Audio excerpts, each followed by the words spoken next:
Hello friends, I am Shruti from class 6A of St. Paul Public School. Respected principal ma'am and dear all teachers. Now I am going to tell a story. So let's now begin. ये कहानी एक कबूतर और एक चींटी की है। एक पेड़ पर एक कबूतर रहती थी और उसी पेड़ के एक पास पेड़ पे एक चींटी रहती थी और एक चींटी पास वाले तालाब में गिर पड़ी।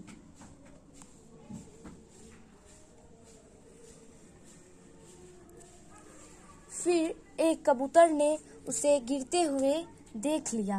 फिर कबूतर देखी कि वो अपने जीवन बचाने के लिए जी तोड़ कोशिश कर रही है। फिर कबूतर एक पत्ते को तोड़ा और फिर चींटी के पास गिरा दिया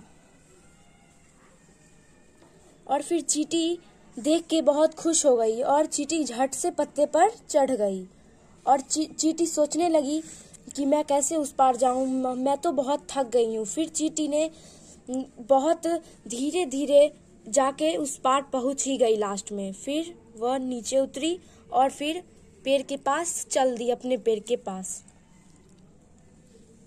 पेड़ पर जाकर उसने कबूतर को धन्यवाद दी। दूसरे दिन एक बहेलिया जंगल में अपना शिकार ढूंढने आया था और बहेलिया का तो काम ही होता है जंगल में कबूतर को फंसाना। और बहेलिया जल्दी से जाल बिछाया और फिर दाने उस पे डाल दिया। फिर कबूतर को फंसाने के लिए सोच रहा था कि कब कबूतर आए और मेरे जाल में फंस जाए। और फिर कबूतर धीरे धीरे आ रही थी। फिर चींटी ने देखकर सारी बात समझ गई और सोच रही थी कि वही तो कबूतर है जिसने मेरा जान बचाया था। और चींटी ने सोचा कि चींटी सोचते सोचते बहेलिया के पास जाने लगी और बहेलिया के पैर पे जोर से काट ली और फिर बहेलिया चीखने लगा। और फिर कबूतर